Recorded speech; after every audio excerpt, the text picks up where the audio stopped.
Welcome back to Tea with the Queen. A lot of people ask me about Thriving Women.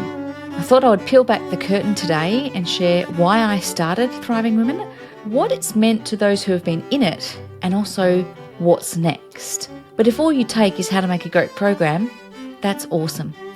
I started Thriving Women because I wanted a group of like-minded people like me to play with.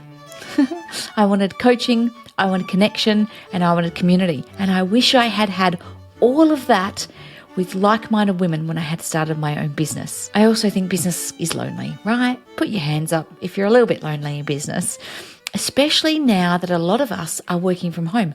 I love working from home, don't get me wrong, but I still need the interaction of other people, especially like-minded women. More heads are better than one.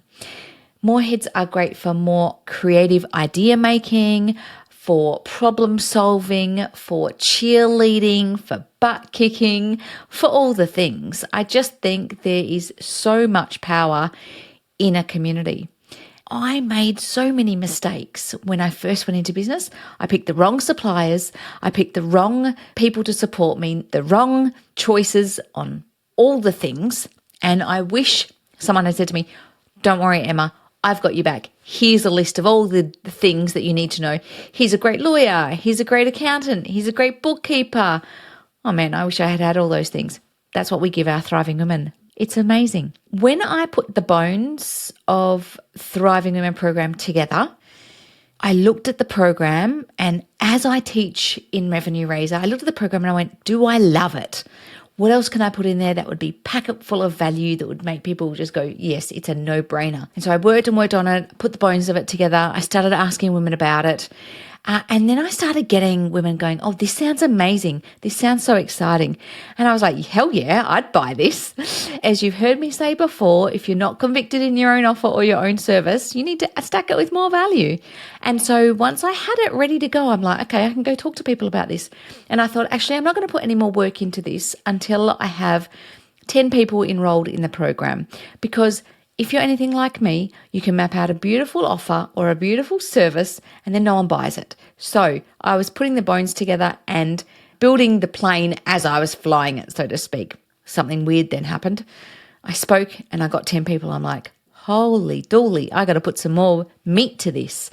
So then I sat down and I went, okay, what does this program actually look like? What are the bits in it? What is the micro detail to it? What are my surprise and delights going to be? What do I want to teach? What do I want people to know? All the things. My first piece of advice for anyone who is listening, just get the bones of it. Make sure you love it. Make sure you do your research into your target market or your audience to make sure they're going to buy it before you do anything else with it. The amount of people that I see who have a beautiful web page, a beautiful offer, and no one to buy it because they haven't done their research is amazing. There's been a lot of evolution to Thriving Women, the Thriving Women program over the years, and I keep telling people we're in our 5th year.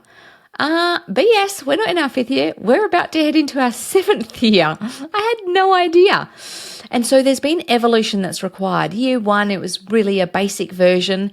Year 2 was a basic plus a bit more, and COVID struck, so that was fun. So we moved it online. Year 3, COVID was still in town, so we did a little bit of face-to-face and a bit online. Year 4, we kind of added some retreats in. We did go-getter days. We did all the events so that we stacked it with much more value. Year 6, which has been this year, we added 3 tiers in. So before year 6, it took me 5 years to make sure that I was like, right, I'm onto something.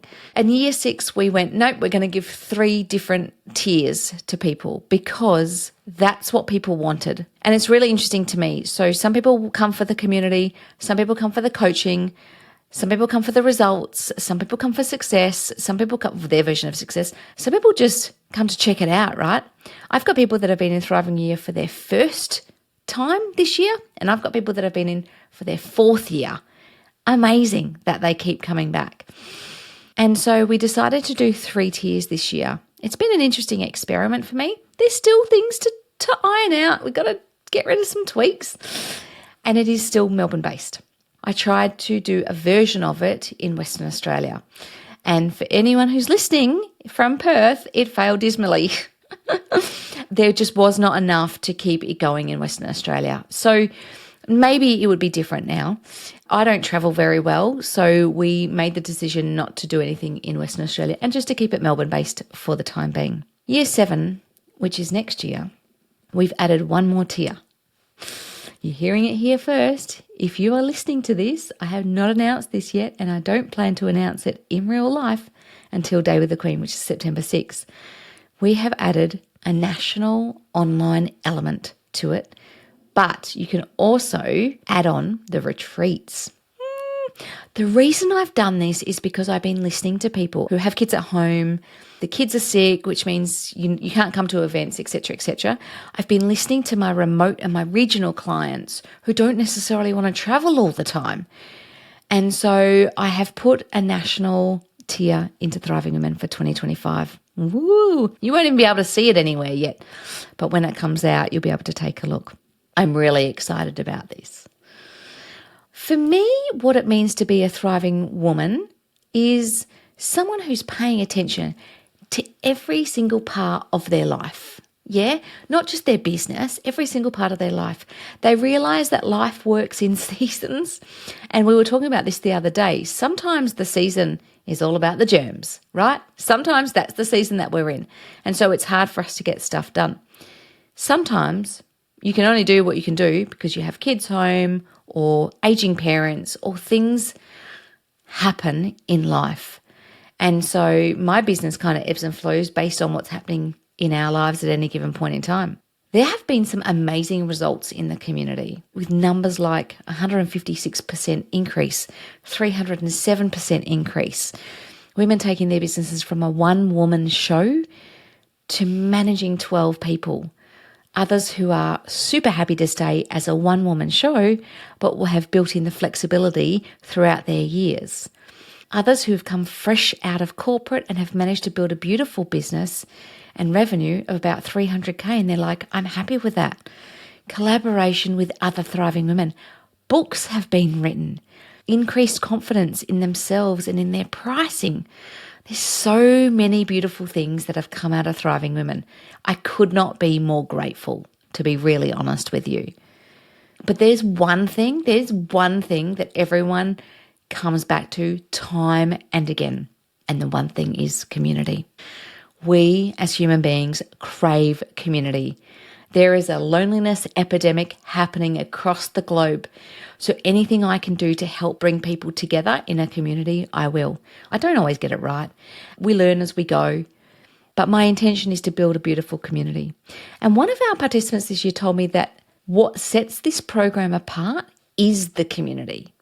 She also said that she has connected with not only driven and inspiring, but also incredibly kind and supportive women. Isn't that amazing?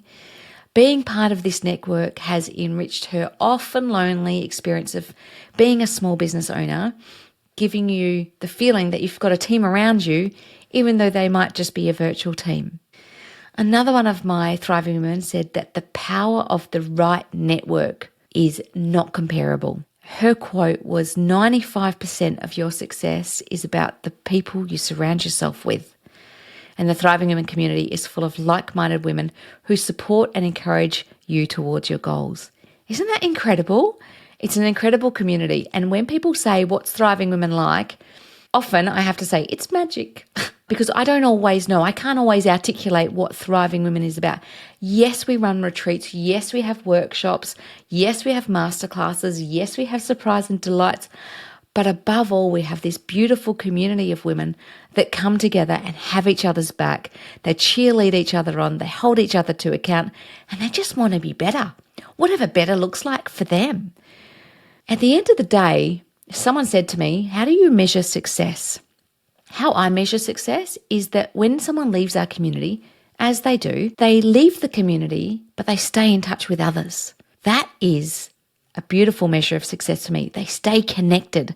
Sometimes I'll walk into a room 6 years later and I'll go, Thriving Women, Thriving Women, Thriving Women, Thriving Women. And it's not even my event. And I just think that's so cool. It's so cool to have the ripple effect that you can create through a program like Thriving Women. Now, even if you're not in Thriving Women, That's not really the point here. The point is that you can still thrive without having to be in the Thriving Women program, right? Thriving to me is just about flourishing or blooming or where you are and making sure that you've got good support networks, maybe making sure that you're learning, making sure that you're growing, and making sure that you don't get stale. Each year I ask myself, what do we need to do differently? What do we need to chop? Because you need to sometimes give a haircut to things. What do we need to add in? What do we need to pull out? What are the things that people are finding valuable? And what does that actually look like? And so with that in mind, I have just finished creating the 2025 version of Thriving Women. We've taken some stuff out, we've added some stuff in, and I think people are really going to like the mix of things that we have. It's just a beautiful community. That's a little bit about the Thriving Women Gang. I love the Thriving Women Gang. Every single year I say I love the Thriving Women Gang. And I love it because it's a beautiful culture and it's a beautiful group of just inspiring women. And when we hang out together, yes, we get results. And yes, there's serious work, but there's also love and compassion and understanding. And at the end of the day, I think that's what we're all about, making sure that we're just cheerleading everyone on, because the world has enough critics. They don't need any more. So regardless of whether you're a thriving woman or you want to be a thriving woman, I hope that you have learned something about putting an offer together, not stressing about it, but putting it out there, doing your research. And also, I hope you found a community. I would love to hear of any other communities that you're in, because I think the more communities we have, the less loneliness we're going to feel. Until next time, I'll see you soon.